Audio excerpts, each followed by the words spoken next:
صلی اللہ علیہ وسلم۔ پچھلی اقساط میں ہم نے حضرت عمر رضی اللہ عنہ کا قبول اسلام ذکر کیا، جس میں کا خلاصہ یہ ہے کہ حضرت عمر رضی اللہ عنہ تقریباً یہ 6 نبوی کا واقعہ ہے کہ حضرت حمزہ رضی اللہ عنہ کے تقریباً 3 دن کے بعد حضرت عمر رضی اللہ عنہ بھی مسلمان ہو گئے۔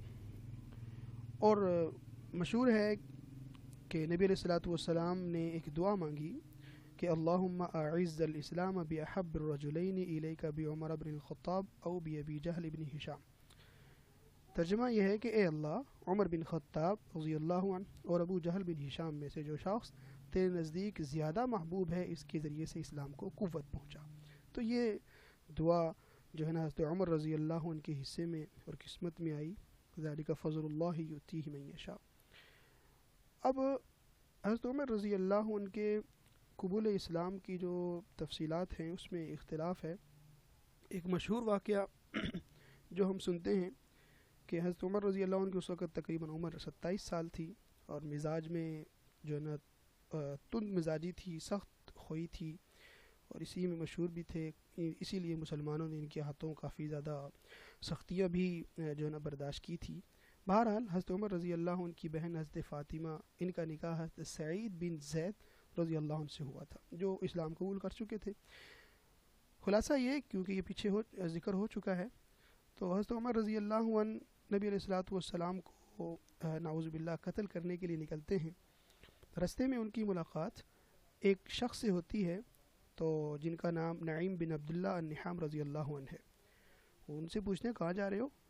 تو وہ جواب دیتے ہیں جی محمد صلی اللہ علیہ وسلم کا فیصلہ کرنے جاتا ہوں۔ انہوں نے کہا محمد صلی اللہ علیہ وسلم، یہ درود میں خود پڑھ رہا ہوں، آپ بھی پڑھ لیجئے، کو قتل کر کے بنو ہاشم اور بنو زہرہ سے کیسے بچ سکو گے؟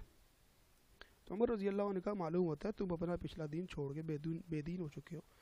تو انہوں نے کہا کہ بھی پہلے اپنے گھر کی خبر لو، تمہاری بہن ہوئی وہ بھی مسلمان ہو چکے ہیں۔ گھر پہ آئے تو جو ہے کچھ سننے کی آواز آئی، پوچھا تو بہنوئی نے جو ہے نا وہ ذکر کیا کہ بھی اگر وہ دین حق پہ ہو تو بہرحال بہنوئی کے اوپر چڑھ بیٹھے اور ان کو بہت زیادہ مارا پیٹا۔ بہن بچانے کے لیے آگے آئی تو ان کے منہ پہ ایسا زوردار تماچا مارا کہ خون نکلنے لگ گیا، خون میں لت پت ہو گئی۔ بہرحال بہن کو ایسے دیکھ کر جو ہے خون میں لت پت دیکھ کر ان کو جو ہے نا بہت زیادہ مایوسی سی ہو گئی، تو کہنے لگے اچھا مجھے بتاؤ تو صحیح تم کیا پڑھ رہے تھے؟ تو بہن نے کہا تم ناپاک ہو، ایسے نہیں پڑھ سکتے۔ تو بہرحال حضرت خباب رضی اللہ عنہ یہ جملے سن کر جو چھپ گئے تھے، جو ان کو پڑھا رہے تھے، واپس باہر نکلے اور فرمایا نبی علیہ الصلوۃ والسلام نے دعا مانگی تھی، لگتا ہے وہ آپ کے حق میں قبول ہو گئی ہے۔ بہرحال حضرت عمر رضی اللہ عنہ آئے، حضرت حمزہ رضی اللہ نے جو ہے نا پوچھا کہ کیا بات ہے؟ تو لوگوں نے کہا کہ جی عمر ہیں۔ فرمایا ٹھیک ہے، آ رہے ہیں تو آنے دو، دروازہ کھول دو، اگر خیر سے آئے ہیں تو بہتر ہے، اور اگر کوئی برا ارادہ لے کر آئے ہیں تو اسی تلوار سے ان کا سر قلم کر دوں گا۔ بہرحال نبی علیہ الصلوۃ والسلام اندر تشریف فرما تھے، آپ پر وحی نازل ہو رہی تھی۔ حضرت عمر رضی اللہ عنہ کے پاس تشریف لائے تو بیٹھک میں ملاقات ہوئی۔ آپ صلی اللہ علیہ وسلم نے ان کے کپڑے، تلوار اور یہ سب کچھ دیکھا تو سختی سے جھٹکتے ہوئے پوچھا عمر کیا تم اس وقت تک باز نہیں آؤ گے جب تک اللہ تعالیٰ تم پر بھی ویسی ہی ذلت اور رسوائی اور عبرتناک سزا نازل نہ فرما دے جیسی ولید بن مغیرہ پہ ہوئی؟ حضور صلی اللہ علیہ وسلم کی پرجلال آواز نے اس کو کپ کپا دیا۔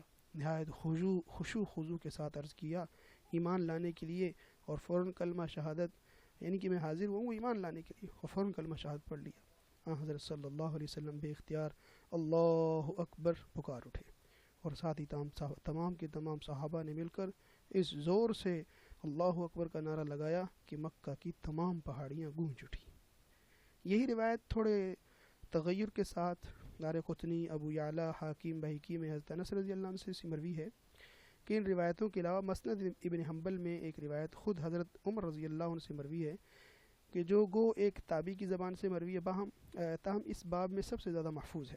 حضرت عمر رضی اللہ عنہ فرماتے ہیں کہ ایک شب میں حضرت صلی اللہ علیہ وآلہ وسلم کو چھیڑنے نکلا۔ آپ صلی اللہ علیہ وآلہ وسلم بڑھ کر مسجد حرام میں داخل ہو گئے اور نماز شروع کر دی، جس میں آپ صلی اللہ علیہ وآلہ وسلم نے سورہ الحاق تلاوت فرمائی۔ میں کھڑا سنتا رہا اور قرآن کے نظم و اسلوب سے حیرت میں تھا۔ دل میں کہا جیسا قریش کہا کرتے تھے خدا کی قسم یہ شاعر ہے. ابھی یہ خیال آیا ہی تھا کہ حضرت صلی اللہ علیہ وسلم نے یہ آیت پڑھی انہو لقول رسول کریم وما هو بقول شاعر قلیلا ما تؤمنون. یہ ایک بزرگ قاصد کا کلام ہے اور یہ کسی شاعر کا کلام ایسا تو نہیں ہو سکتا. یہ جو قرآنی آیات ہیں کہ یہ انہو لقول رسول کریم، یہ ایک بزرگ قاصد کا کلام ہے. وما ہوا بقول شاعر، اور یہ کسی شاعر کا کلام نہیں. اور تم بہت کم ایمان رکھتے ہو، قلیلا ما تؤمنون، تم بہت کم ایمان رکھتے ہو. میں نے کہا یہ تو کاہن ہے، میرے دل کی بات جان گیا ہے. اس کے بعد ہی حضرت صلی اللہ علیہ وآلہ وسلم نے یہ آیات تلاوت فرمائیں کہ ولا بقول کاہن قلیلا ما تذکرون تنزیل من رب العالمین. کہ یہ کاہن کا کلام بھی نہیں، تم بہت کم نصیحت پکڑتے ہو، یہ تو جہانوں کے پروردگار کی طرف سے اترا ہے. آپ نے یہ صورت آخر تک تلاوت فرمائی اور اس کو سن کر اسلام میرے دل میں پوری طرح سے گھر کر گیا. یہ مسند ابن حنبل جلد نمبر 1 صفحہ نمبر 17 پہ موجود ہے. اس کے علاوہ صحیح بخاری میں خود حضرت عمر رضی اللہ عنہ سے ان کی زبانی یہ روایت ہے کہ بعثت سے کچھ پہلے یا اس کے بعد ہی وہ ایک بت خانہ میں سوتے تھے. انہوں نے دیکھا کہ ایک بت پر ایک قربانی چڑھائی گئی اور اس کے اندر سے آواز آئی اے جلیج. ایک فصیح البیان کہتا ہے لا الہ الا اللہ. اس آواز کا سننا تھا کہ لوگ بھاگ کھڑے ہوئے، لیکن میں کھڑا رہا دیکھوں اس کے بعد کیا ہوتا ہے کہ پھر وہی آواز آئی. اس واقعہ پر تھوڑے ہی دن گزرے تھے کہ لوگوں میں چرچا ہوا کہ یہ نبی ہے. اس روایت میں اس کا بیان نہیں ہے کہ اس آواز کا حضرت عمر رضی اللہ عنہ پر کیا اثر ہوا.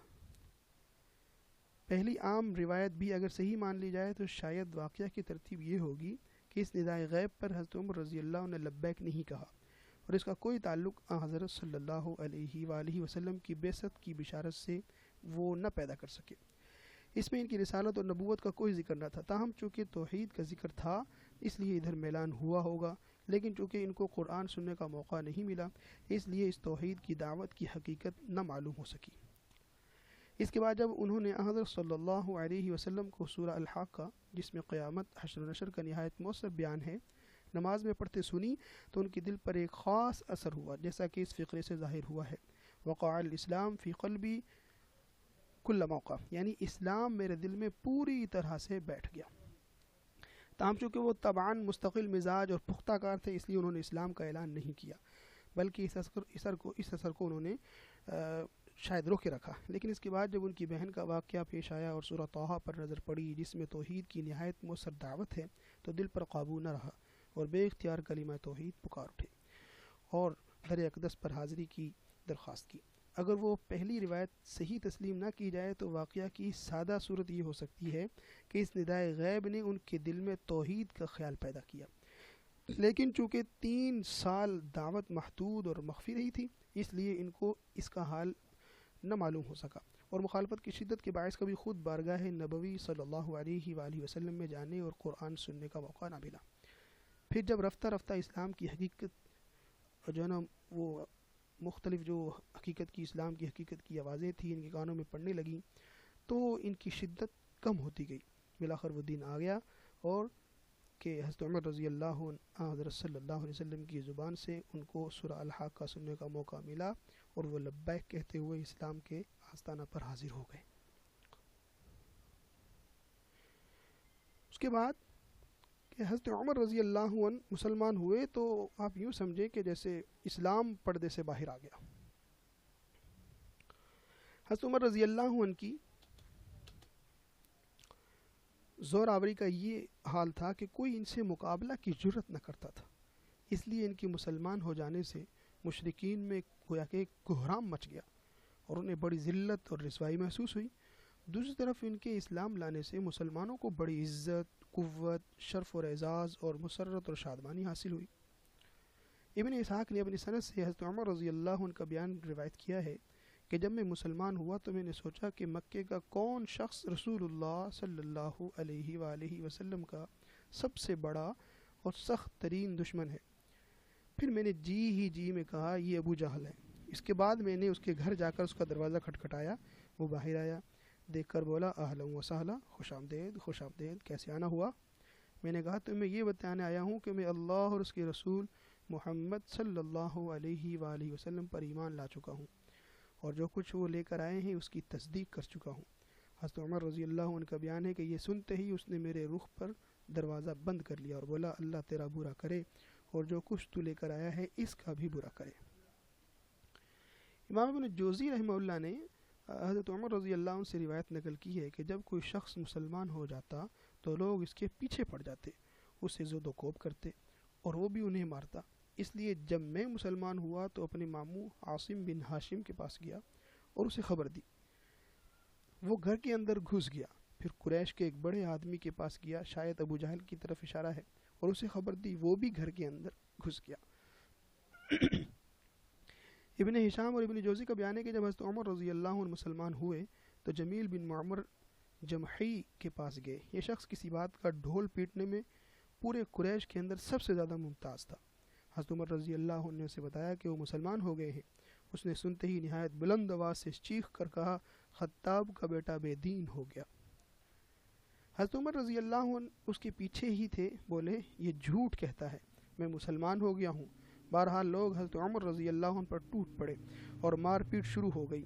لوگ حضرت عمر رضی اللہ عنہ کو مار رہے تھے اور حضرت عمر رضی اللہ عنہ لوگوں کو مار رہے تھے، یہاں تک کہ سورج سر پر آ گیا اور حضرت عمر رضی اللہ عنہ تھک کر بیٹھ گئے اور لوگ سر پر سوار تھے۔